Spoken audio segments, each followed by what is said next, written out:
Hello students, I am Rajkumar Sharma. Welcome you in my session NDA mathematics. और NDA mathematics की इस series में अब हम क्वाड्रेटिक इक्वेशन टॉपिक के बारे में चर्चा कर रहे हैं। आज हमारी सेकंड क्लास है on the topic quadratic equation. Quadratic equation बहुत अर्लियर क्लासेस में हमने पढ़ा है और अब जो है हम उसके कुछ एडवांस लेवल की बात करेंगे। उससे पहले आज हम कुछ क्वेश्चन सॉल्व करने वाले हैं जो डिपेंड करते हैं हमारे लेवल 1 पर। ओके, उसके अलावा कुछ और हमारे छोटे से कुछ कॉन्सेप्ट और बाकी रह गए थे कल की क्लास में, जिन्हें आज हम पूरा करेंगे और फिर कुछ क्वेश्चंस पे हम अपनी प्रैक्टिस करेंगे।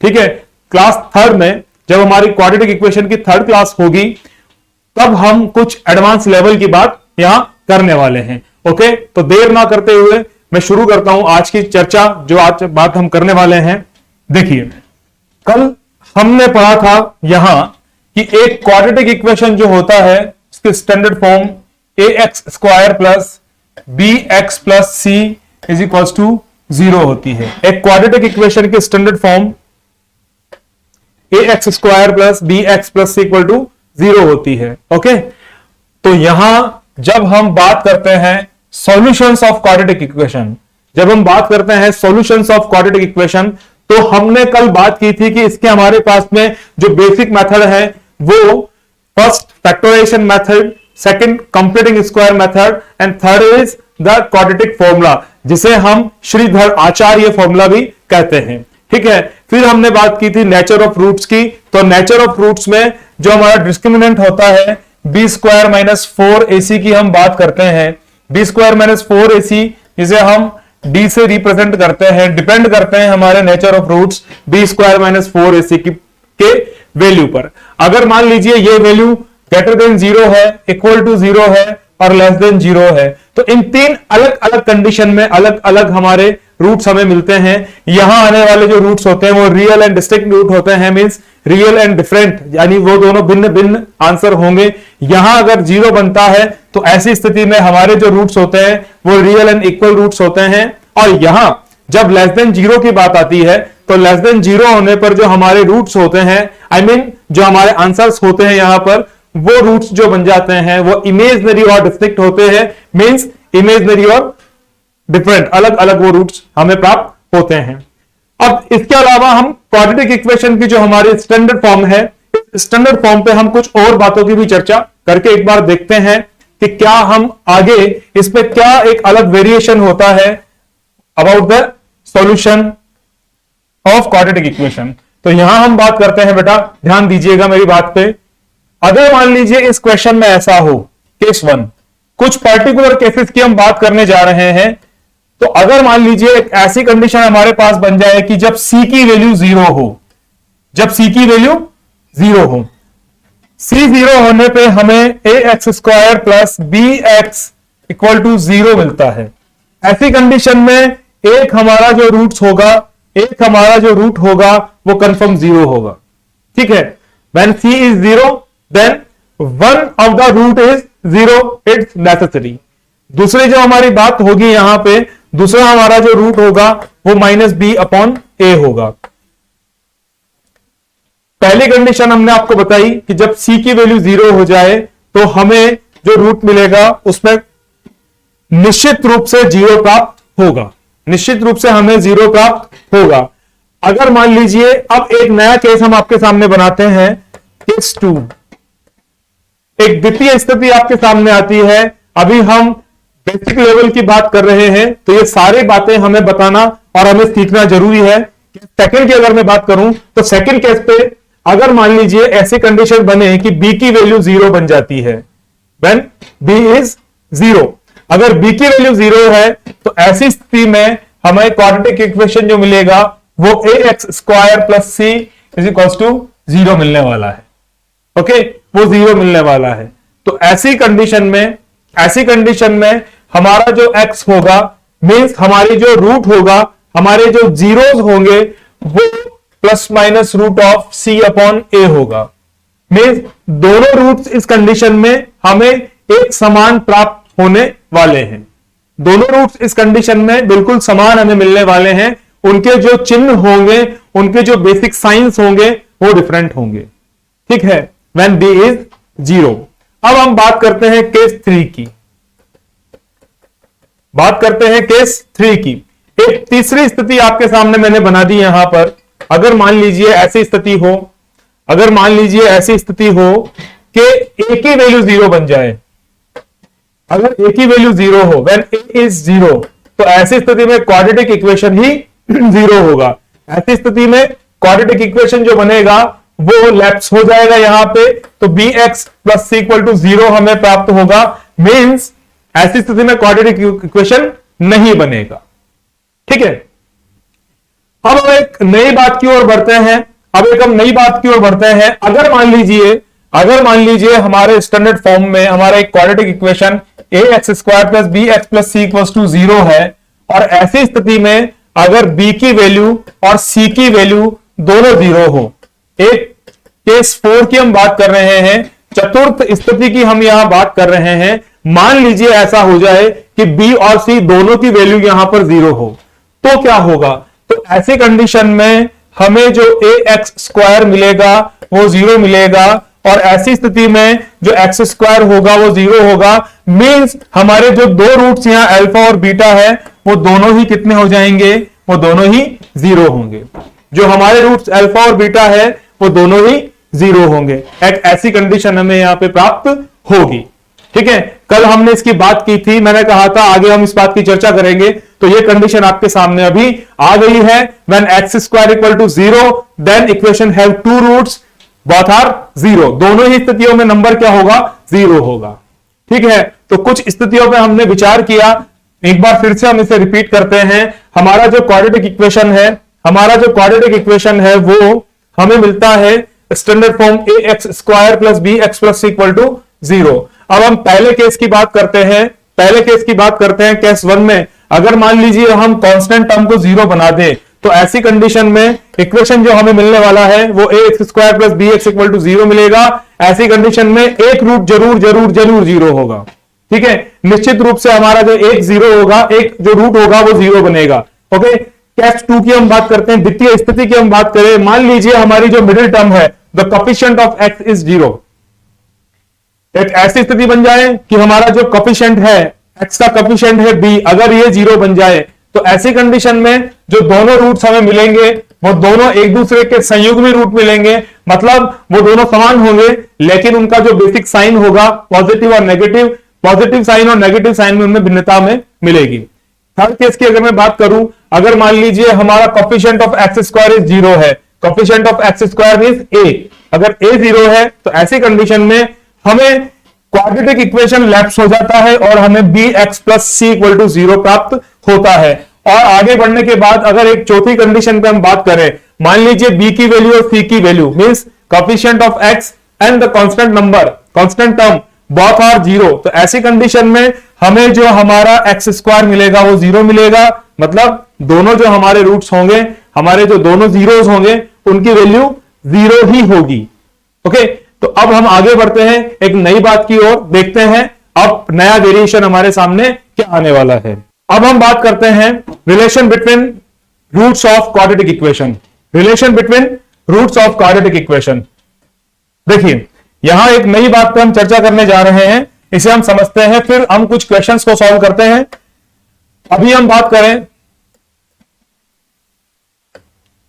Relation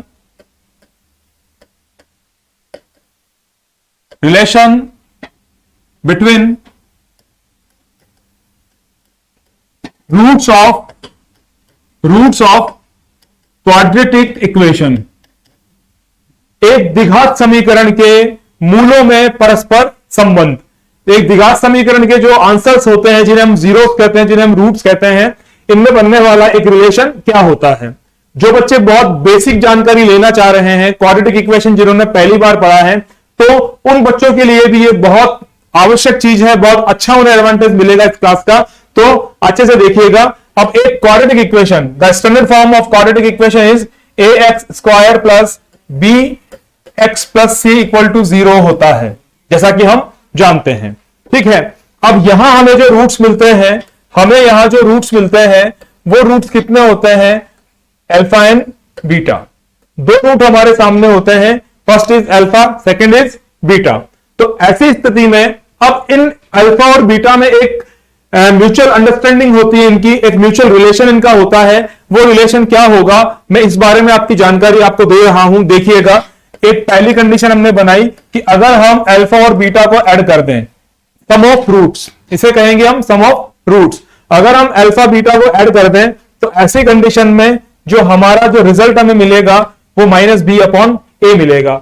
mean some of roots उतना ही होगा जितना कि कोएफिशिएंट ऑफ बी और coefficient of x, means coefficient of x and coefficient of x square का रेशियो होगा। इसे हम कहेंगे सम ऑफ रूट्स, इसे हम कहेंगे sum of roots is equals to minus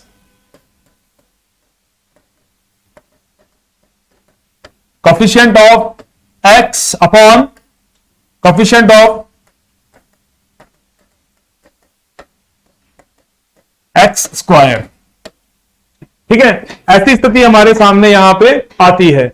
अगर मान लीजिए अल्फा प्लस बीटा की वैल्यू अगर हम जानना चाहें तो वो माइनस बी अपॉन ए के इक्वल होती है, और साथ ही साथ ये एक इस आंसर को वेरीफाई करने के लिए इसे हम एक एज अ फॉर्मूला इसे यूज कर सकते हैं। ठीक है, सेकंड जो कंडीशन है हमारी वहां हम बढ़ते हैं। अभी हम बात कर रहे हैं relation between roots of quadratic equation. तो यहां अगर मैं अल्फा को बीटा से मल्टीप्लाई करूं, मींस जो दो रूट हमने फाइंड किए हैं, जो दो शून्य हमें प्राप्त होते हैं, अगर हम इनका गुना करें तो गुना करने पर यह सी अपॉन ए हमें मिलता है। गुना करने पर सी अपॉन ए हमें मिलता है। इस पूरी डिटेल को हम एक एग्जांपल के माध्यम से समझेंगे। पहले इसे पूरा कर लेते हैं। Alpha dot beta equal to c upon a हमें मिलता है। मींस अगर मैं बात करूं, इसे मैं कहूं तो product of roots is equals to constant term upon coefficient of x square, constant term upon coefficient of x square. ठीक है, यहां हम ये बात करते हैं। इसे हम एक एग्जांपल के माध्यम से भी समझते हैं पूरे को। आपको जो मैंने यहां बात की है, जो चर्चा हम यहां कर रहे हैं, वो डिस्कशन का हमारा पॉइंट है relation between roots of quadratic equation. एक क्वाड्रेटिक इक्वेशन के जो रूट्स बनेंगे उनका म्यूचुअल जो रिलेशन बनेगा, एक म्यूचुअल अंडरस्टैंडिंग उनके बीच की जो होती है और जो आउटपुट वो देते हैं, हम उसके बारे में यहां बात कर रहे हैं। बहुत से बच्चों का ये पढ़ा हुआ टॉपिक है, बहुत से बच्चों के लिए ये बिल्कुल नया है। दोनों के लिए जानकारी बेहद महत्वपूर्ण है। हम एक छोटे से छोटे टॉपिक को भी बहुत अच्छे से कंप्लीट करेंगे। आइए इस पे डिपेंडेंट हम एक एग्जांपल की ओर बढ़ते हैं और फिर कुछ बहुत अच्छे वाले क्वेश्चंस हम कंप्लीट करते हैं। देखिए, यहां मैंने एक छोटा सा क्वेश्चन लिया है which is x square plus 7x plus 12 equals to 0। ये क्वेश्चन हमारे सामने है। अब हम यहां बात करते हैं तो a की वैल्यू जो है 1 है, b की वैल्यू जो है 7 है और c की वैल्यू जो है 12 है। और इसके जो हमारे रूट्स बनेंगे, जब हम इसे सॉल्व करेंगे तो सॉल्व करने पे जो हमारे रूट्स बनेंगे, ये रूट्स कितने होंगे? ये रूट्स -4 -3 होंगे। अगर मैं इसे अल्फा कहूं और अगर मैं इसे बीटा कहूं तो हमने इन्हें नाम दे दिया है अल्फा और बीटा, डजंट मैटर। अब हम जो बात करने जा रहे हैं तो पहले रिलेशन की मैं बात कर रहा हूं। यहां हमें अल्फा प्लस बीटा करना है, तो अल्फा प्लस बीटा जो होगा, हमारा अल्फा प्लस बीटा जो होगा, ये जरा सा दिखाई नहीं दे रहा, इसे हटा देते हैं। अल्फा प्लस बीटा जो हमारा होगा, पहली कंडीशन की हम बात करते हैं। अल्फा प्लस बीटा को हमने दर्शाया है -b अपॉन a के साथ। ये रिलेशन सम ऑफ रूट्स के साथ में होता है। तो अभी मैंने क्या किया, मैंने अल्फा प्लस बीटा की वैल्यू बनाई। मैंने अल्फा प्लस बीटा कितना किया, -4 प्लस -3, ओके, इट्स -7। तो ये वैल्यू हमें -7 मिलती है। अब मैंने यहां पे -b अपॉन a को जानना चाहा कि इसकी वैल्यू क्या है, तो माइनस अपनी जगह पर है, b की वैल्यू 7, a की वैल्यू 1 है, तो ये -7 यहां पे हमें मिलता है। तो इस स्थिति में हमने देखा कि अल्फा प्लस बीटा की जो वैल्यू है वो -b अपॉन a है और दोनों ही स्थितियों में वो -7 हमें मिलती है। एक तरीके से ये वेरिफिकेशन हो गया है हमारे आंसर्स का। एक तरीके से ये रिलेशन हमने यहां प्रूव कर दिया है between coefficient of the equation roots of the given equation. ऐसे ही हम सेकंड मुद्दे की बात करें तो यहां अल्फा डॉट बीटा की जो वैल्यू है, यहां अल्फा डॉट बीटा की जो वैल्यू है वो C अपॉन ए है। मैंने अल्फा डॉट बीटा की वैल्यू बनाई -4 मल्टीप्लाई बाय -3 किया तो यहां हमें 12 मिलता है। अब हमने यहां C अपॉन ए की वैल्यू बनाई, अब हमने यहां C अपॉन ए की वैल्यू बनाई तो C की जो वैल्यू है, C की जो वैल्यू है वो 12 है और A जो है वो हमारा 1 है। तो फाइनली ये वैल्यू हमें कितनी मिलती है, 12 मिलती है। तो दोनों ही स्थितियों में हमने देखा जब हमने सम ऑफ रूट्स किया तो हमारा वेरिफिकेशन होता है और दोनों की वैल्यू -7 मिलती है। जब हमने प्रोडक्ट ऑफ रूट्स किया तो भी हमें वेरिफिकेशन मिलता है, ये वेरीफाई होता है और वैल्यू हमें 12 मिलती है। तो जो बात हमने यहां की थी relation between roots of a quadratic equation, तो ये बात हमने प्रूव की है। इस एग्जांपल के माध्यम से हमने इसे समझ लिया है। अब हम आगे बढ़ते हैं और एक छोटी सी जानकारी और हासिल करते हैं और फिर कुछ अच्छे क्वेश्चंस की ओर हम चलते हैं। ध्यान दीजिएगा पूरा। देखिए अब हम यहां बात करने जा रहे हैं एक नई बात की, एक नई जानकारी।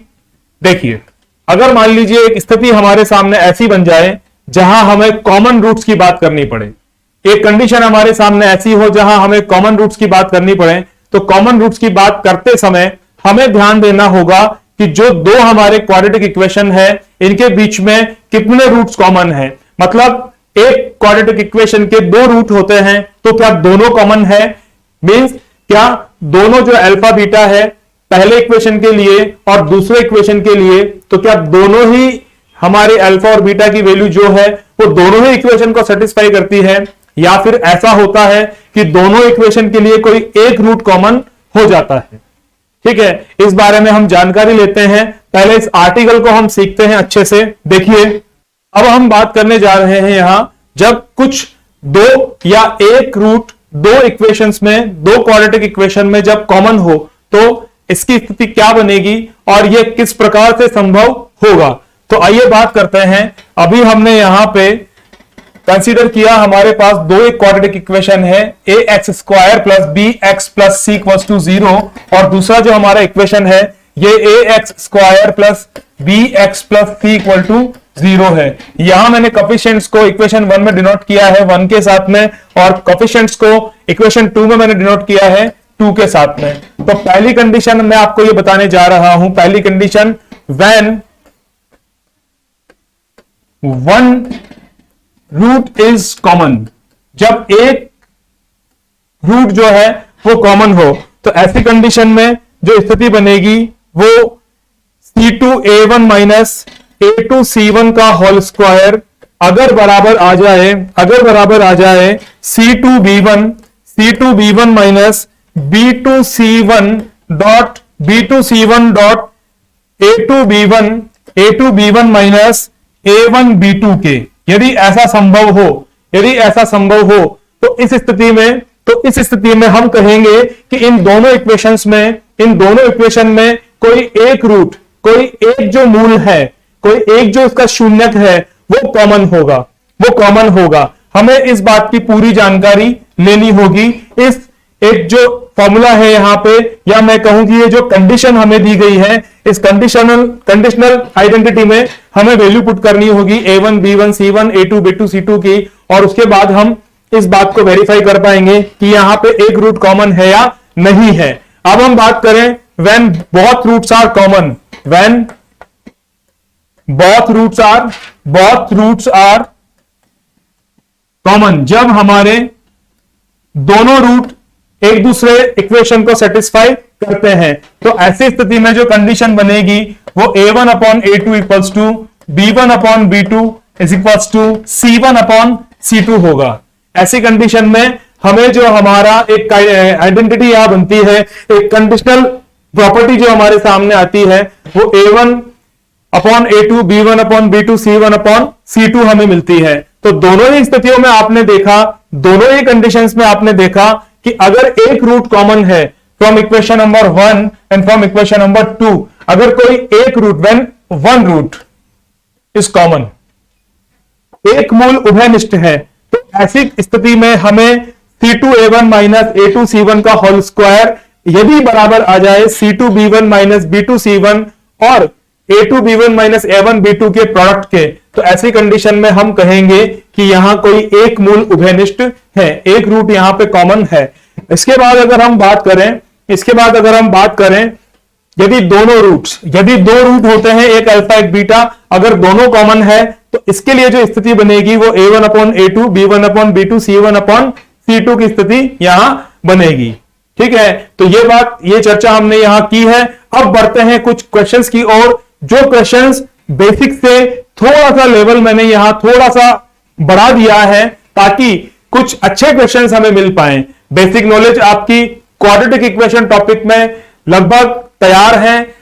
एडवांस के लिए हम आगे बढ़ेंगे, उससे पहले हम लेवल 1 पे चलते हैं। लेवल 1 के कुछ क्वेश्चंस को हम सॉल्व करते हैं। देखिए बहुत अच्छे क्वेश्चंस यहां, तो प्रश्नों की श्रृंखला में जो पहला क्वेश्चन हमारे सामने है क्वाड्रेटिक इक्वेशन के लिए, यहां हमें क्या करना होगा, जब ऑप्शन ए बी सी हमारे सामने होंगे, जब option A B C D हमारे सामने होंगे, तो बहुत आसानी से हम किसी एक ऑप्शन को सब्स्टिट्यूट करके हिट एंड ट्रायल मेथड से इसे हम सॉल्व कर सकते हैं। और अगर जानकारी के लिए मैं इसमें रखूं तो आप इसे फैक्टराइजेशन मेथड से या फिर क्वाड्रेटिक इक्वेशन से इसे आप सॉल्व कर सकते हैं। तो इस प्रश्न के लिए ज्यादा समय आपको नहीं देना है, बहुत आसानी से आप जो आपको सुटेबल आइडेंटिटी का इसमें आंसर जो लगेगा उस आंसर को आप इस पे अप्लाई करेंगे और आपका आंसर आपके सामने होगा, करेक्ट आंसर आप इसको इसमें सेलेक्ट कर पाएंगे। बढ़ते हैं नए प्रश्न की ओर और यहां देखते हैं क्या होने वाला है। तो evaluate the square root of 2 + 2 + 2, एक अनंत श्रृंखला हमारे सामने है। इस प्रश्न को जब हमें हल करना है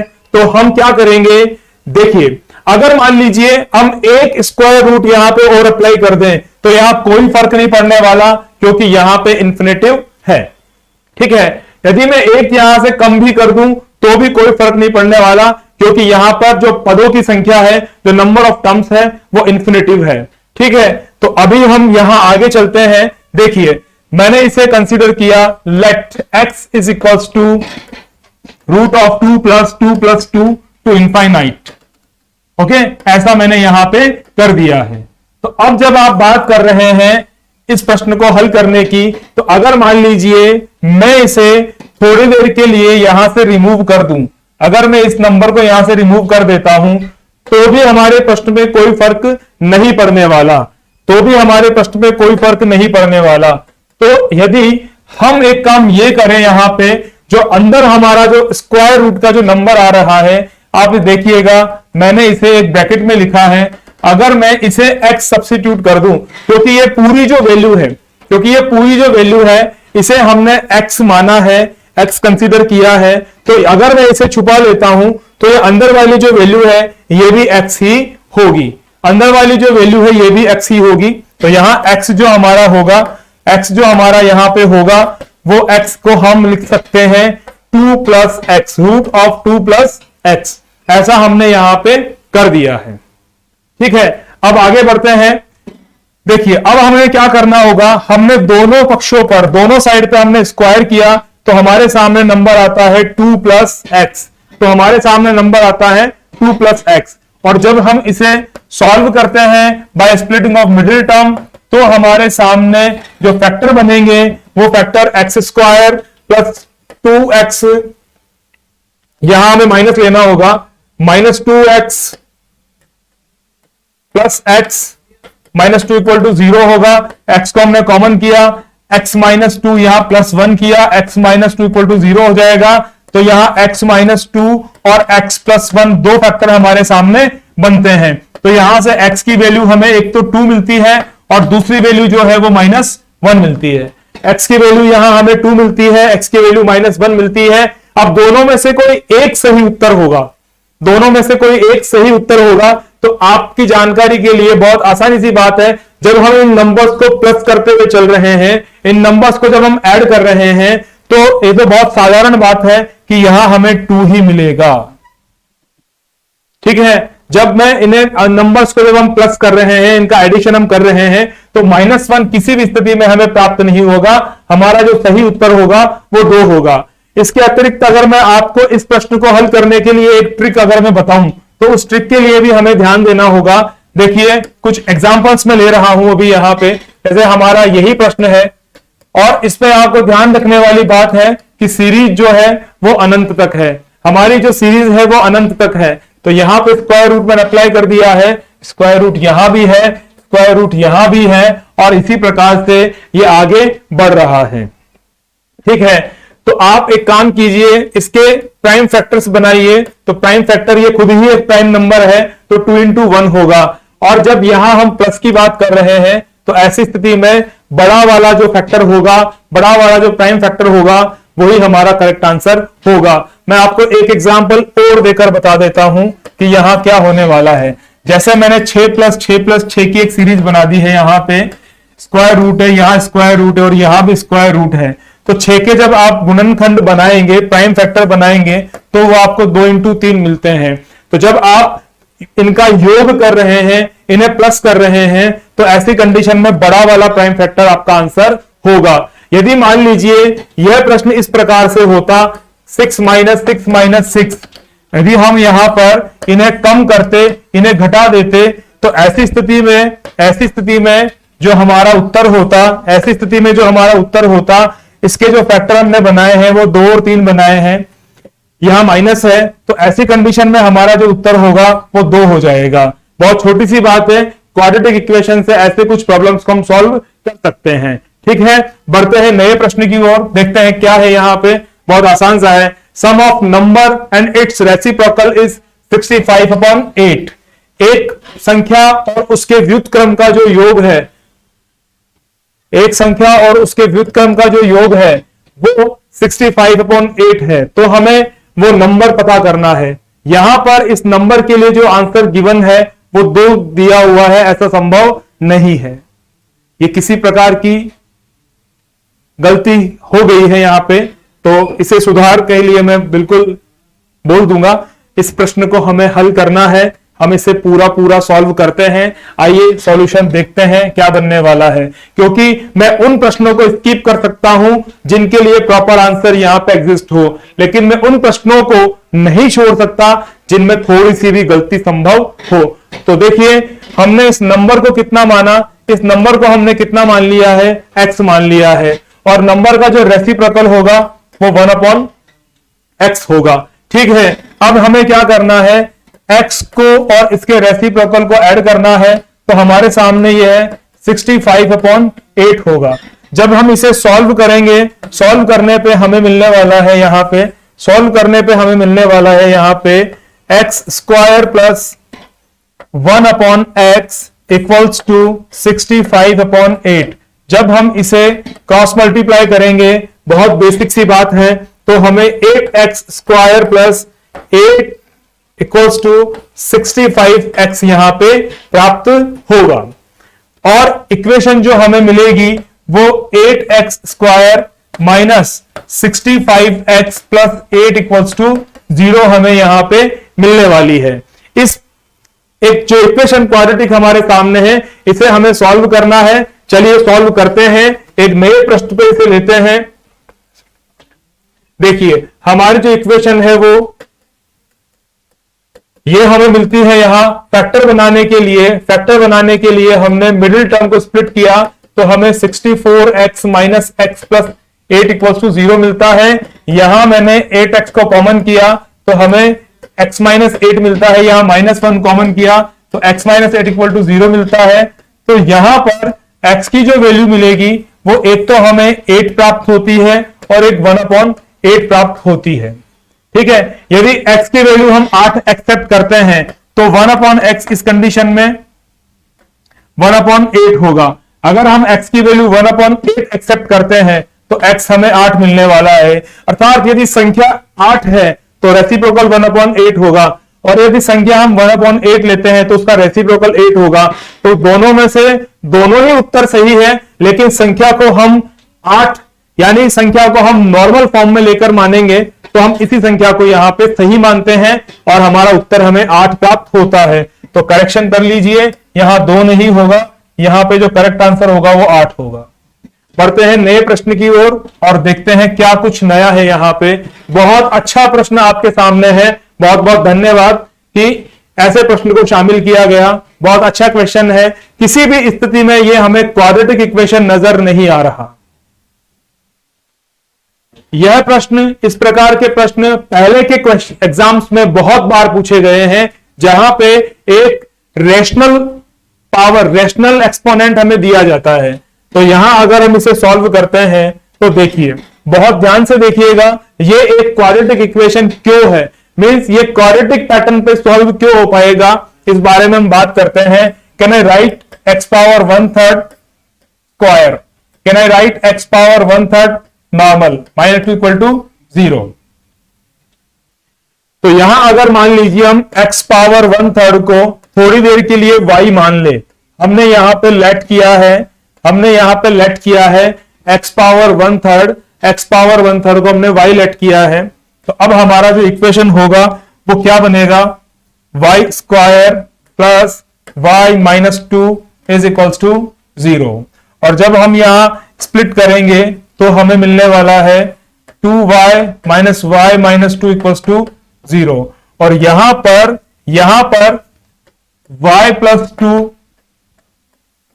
प्लस 2 एक कॉमन फैक्टर बन जाता है और हमें यहां y की वैल्यू 1 और -2 प्राप्त होती है।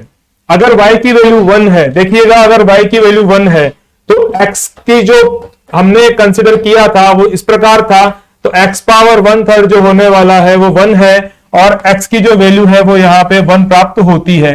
और जब हम एक्सेप्ट कर रहे हैं y की वैल्यू -2, तो x पावर 1/3 की वैल्यू यहां y है, x पावर 1/3 को यहां हमने कंसिडर किया -2 से, ये -2 है यहां पर, -2 से, तो x हमें यहां पे कितना मिलेगा, जब हम क्यूब करेंगे तो -8 हमें प्राप्त होता है। Both answers we have now -8 and 1। तो यहां पे दो आंसर हमारे पास में होंगे, एक x की वैल्यू 1, दूसरा x की वैल्यू -8। दोनों ही उत्तर इसे सेटिस्फाई करेंगे, दोनों ही उत्तर सही है। बढ़ते हैं नए प्रश्न की ओर। देखिए, वापस क्वेश्चन नंबर 4 जैसा ही एक प्रश्न हमारे सामने आता है। मैं इस क्वेश्चन को आपको समझाकर छोड़ दूंगा ताकि आप इस प्रश्न को पूरा कर पाए। जहां तक संभावना है बहुत आसान सा प्रश्न है और x इक्वल टू 1 यदि आप यहां पुट करते हैं तो उत्तर आपके सामने प्राप्त हो जाता है। ठीक है, यहां हम क्या करने वाले हैं, इस बात की जानकारी लेते हैं। यहां हम मिलता है 2 पावर x प्लस 1, तो इसे हमने थोड़ा सा स्प्लिट कर दिया है, इसे हमने कर दिया है 2 power x dot 2 power 1 plus 2 power x power square equals to 8। ऐसा मैंने यहां बना दिया है, क्योंकि 4 को हम क्या कर सकते हैं, 4 इज स्क्वायर ऑफ 2 ऐसे फॉर्म में लिख सकते हैं। तो अभी मैंने यहां पे ये चीज बना दी है। अब हमने यहां पे कंसीडर किया है 2 पावर x को मैंने कंसीडर कर लिया है थोड़ी देर के लिए y से।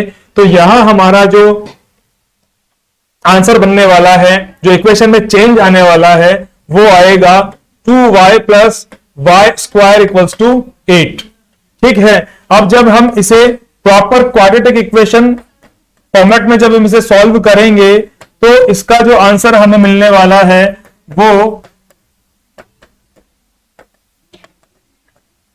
देखिएगा, यहां से मैंने -2 को कॉमन किया तो y प्लस 4 मुझे मिलता है। तो यहां y की जो वैल्यू है वो 2 और y की जो वैल्यू है वो -4 हमें प्राप्त होती है। ये y की वैल्यू है, हमें x की वैल्यू फाइंड करनी है। तो y जो हमारा कंसीडर किया था हमने 2 पावर x इक्वल्स टू, हमने y कंसीडर किया था तो 2 पावर x इक्वल्स टू 2 बनता है। तो यहां देखिए पावर 1 अप्लाई कर सकते हैं, तो x इक्वल्स टू हमें क्या मिलने वाला है, because base are same so that power will be equal, ऐसा वाला कंडीशन यहां अप्लाई होगा, x इक्वल टू 1 मिलेगा। अब यहां की हम बात करते हैं, 2 पावर x को हमने कितना माना था, y माना था। 2 पावर x में यहां y कितना है, -4 है, तो x की जो वैल्यू बनेगी, अब देखिए यहां पे माइनस है और यहां पे माइनस नहीं है, तो इन दोनों का कंपैरिजन जो होता है वो पॉसिबल नहीं हो पाएगा। So that x equals to 1 is correct answer. थोड़ा सा वेरिएशन इस क्वेश्चन में था, वैसे आप ऑप्शन से भी इसे डायरेक्टली क्वेश्चन नंबर 1 की तरह से कंप्लीट कर सकते थे। अब आगे बढ़ते हैं एक नए प्रश्न की ओर और देखते हैं यहां पे क्या होने वाला है। बहुत अच्छा क्वेश्चन है और इस क्वेश्चन को मैं बिना पढ़े आपको होमवर्क के लिए दे देता हूं। इस क्वेश्चन पे आपको प्रैक्टिस करनी है, आपको होमवर्क करना है। देखिएगा यहां पे क्या होने वाला है, if alpha and beta are roots of quadratic equation ax square plus bx plus c, एक इक्वेशन हमारे सामने है, क्वाड्रेटिक इक्वेशन की जनरल फॉर्म, स्टैंडर्ड फॉर्म हमारे सामने है, और इसके रूट्स अगर अल्फा अपॉन बीटा और बीटा अपॉन अल्फा है, सॉरी इसके जो रूट्स है वो अल्फा और बीटा है, तो उस इक्वेशन को हमें फाइंड करना है जिसके रूट अल्फा अपॉन बीटा और बीटा अपॉन अल्फा है। ठीक है, तो जो कंडीशन मैंने आपको बताई थी, अभी यहां पर हमने चर्चा की थी, एक मैंने आपको बताया था relation between roots of quadratic equation and coefficient of quadratic equation, मतलब अल्फा बीटा और एबीसी के बीच में जो म्यूचुअल रिलेशन होता है उस रिलेशन के बारे में हमने बात की थी। तो अभी जो इक्वेशन हमारे सामने है वो a x square plus B x plus c equals to 0 है, और इसके रूट्स हमें गिवन है अल्फा बीटा। तो अल्फा प्लस बीटा की जो वैल्यू यहां बनेगी वो माइनस बी अपॉन ए मिलेगी, और अल्फा डॉट बीटा की जो वैल्यू हमें मिलेगी वो सी अपॉन ए होगी। ये बेसिक प्रॉपर्टी यहां हमारे बहुत काम आने वाली है, तो देखिएगा इसे हम आगे बढ़ाते हैं और बात करते हैं कि अब हमें क्या करना है। Now we have to find the equation, roots of that equation is alpha upon beta, beta upon alpha. तो देखिएगा एक इक्वेशन का निर्माण जब हम करते हैं, एक इक्वेशन का निर्माण जब हम करते हैं, तो इक्वेशन का निर्माण करने के लिए जो हमारा एक फॉर्मूला होता है वो x square minus alpha plus beta x plus alpha dot beta equals to 0 होता है। अर्थात यदि इसे हम समझे तो हम कहेंगे x square minus sum of roots product of roots. ठीक है, तो अभी जो हमारे जो रूट्स है वो अल्फा अपॉन बीटा, जो हमारे रूट्स हैं वो अल्फा अपॉन बीटा और बीटा अपॉन अल्फा यहां पर हमें मिलते हैं, ये गिवन है। तो अभी हम क्या करने वाले हैं, x square minus alpha plus beta करेंगे, मतलब अल्फा जो है फर्स्ट रूट जो है वो हमारा अल्फा अपॉन बीटा है और सेकंड बीटा अपॉन अल्फा है। ठीक है, और यहां प्रोडक्ट बनाएंगे alpha upon beta dot beta upon alpha equals to 0। ठीक है, तो यहां पर हमें क्या मिलने वाला है, यहां हमें alpha square plus beta square upon alpha dot beta इस पहले स्टेप में प्राप्त होता है, और यहां कैंसिलेशन के बाद 1 हमें मिलता है इक्वल टू 0। अब हम यहां पर alpha square plus beta square की वैल्यू को रखना हमें होगा। तो आप देखिएगा alpha square plus beta square को, alpha square plus beta square को हम क्या लिख सकते हैं, हम अल्फा प्लस बीटा का whole square minus 2 alpha beta इसे सब्स्टिट्यूट कर सकते हैं, मतलब ये एक सिमिलर वैल्यू बन जाती है। तो अल्फा प्लस बीटा की value minus B upon a है, यहां मैंने स्क्वायर लगा दिया है। अल्फा डॉट बीटा की वैल्यू यहां सी अपॉन ए है, तो मैंने इस वैल्यू को भी यहां पे कंसीडर कर दिया है। अब हमें क्या मिलने वाला है, अब हमें मिलने वाला है b square upon a square minus 2c upon ए। ठीक है, यह हमें प्राप्त होता है। अगर मैं इसे और भी कैलकुलेट करूं, तो फाइनली हमें क्या मिलेगा, ए स्क्वायर यहां पे एलसीएम होगा, तो बी स्क्वायर ए माइनस सॉरी क्षमा कीजिएगा, यहां ए नहीं होगा, यहां बी स्क्वायर बनेगा, और उसके बाद माइनस जब हमने इसे कैलकुलेट किया तो यहां पे 2ac हमें मिलने वाला है, बी स्क्वायर माइनस 2ac। तो इस वैल्यू को हम सब्स्टिट्यूट करेंगे यहां पर, इस वैल्यू को हमें सब्स्टिट्यूट करना है यहां पर, और साथ ही साथ अल्फा डॉट बीटा की वैल्यू भी होने वाली है। तो अब थोड़ा सा हम यहां बढ़ते हैं इस प्रश्न को हल करने के लिए। तो देखिएगा एक्स स्क्वायर माइनस, यहां पे हमने क्या किया है, b square minus 2ac upon a square upon, यहां अल्फा बीटा है, अल्फा बीटा की वैल्यू c अपॉन ए है, वो भी हमने यहां पे राइट की है, लिख दिया है उसे, प्लस 1 इक्वल्स टू 0। ठीक है, अब हमें कैलकुलेट करना है, तो कैलकुलेट करने के लिए सबसे पहले मैंने ए के साथ में ए का स्क्वायर यहां पे रिमूव कर दिया है, और अब जो हमारे पास है वैल्यू, तो उस वैल्यू को हम x square minus b square minus 2ac, देखिए बढ़ते एक नए पृष्ठ की ओर, x square minus b square minus 2ac, x square minus b square minus 2ac upon a square c upon a upon a square upon c upon a multiplied by x plus 1। ये value हमारे पास है, ए से हमने ए square का cancellation कर दिया है, तो अब जो नई वैल्यू बनने वाली है वो एक्स स्क्वायर माइनस यहां देखिएगा b square minus 2ac upon ac, ये वैल्यू हमें यहां पे प्राप्त होती है x प्लस 1 इक्वल टू 0। और जब हम इसे सॉल्व करते हैं, सिंप्लीफाई करते हैं, तो हमें मिलता है ac x square minus b square minus 2ac x plus ac is equals to 0, जो कि हमारा प्रॉपर आंसर यहां बन जाता है। आपको दिखाई दे रहा होगा इस प्रश्न के लिए जो हमने कुछ प्रॉपर्टी काम में ली, वो प्रॉपर्टी हमें सम ऑफ रूट्स और प्रोडक्ट ऑफ रूट्स के द्वारा हमें प्राप्त हुई। ये काम हमने कंप्लीट किया और इस प्रकार हम हमारे क्वेश्चन को सॉल्व कर पाए। तो आज के सेशन को विराम देते हैं और कल कुछ एडवांस लेवल के क्वेश्चंस के साथ में क्वाड्रेटिक इक्वेशन के लिए एक अंतिम कक्षा लेकर मैं आ रहा हूं। तो बहुत अच्छे से अपने बेसिक कॉन्सेप्ट क्लियर कीजिएगा और कुछ नए प्रश्नों के लिए, कुछ अच्छे क्वेश्चंस के लिए जिनका एक अच्छा लेवल है, जो एग्जामिनेशन पेपर्स में आपको मिलेंगे, निश्चित रूप से हमारी कोशिश रहेगी उनके लिए आप तैयार रहिएगा। तब तक के लिए गुड बाय, गुड लक।